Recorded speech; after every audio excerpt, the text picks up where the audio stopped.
In the heart of the city, between Piazza Erbe and the Old Market Square, stands the Torre dei Lamberti. It's the tallest tower in Verona, 84 meters high, and takes its name from the family who built it.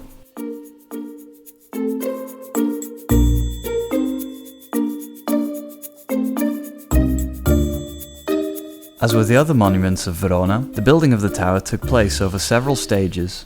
The first stones were laid in 1172.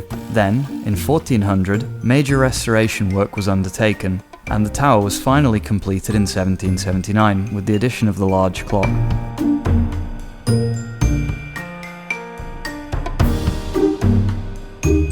These stages of construction are clearly visible through the diversity of materials used.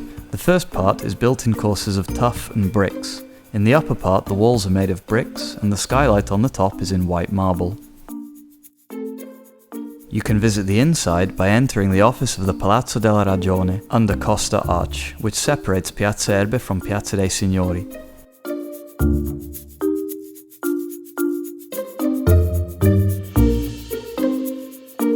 Climbing a spiral staircase, you come to the two oldest bells in the city. The so-called Marangona bell that in past times rang the hours and warned citizens in the event of fire, and the Rengo bell that was rung to gather the municipal council or call the people of Verona to arms.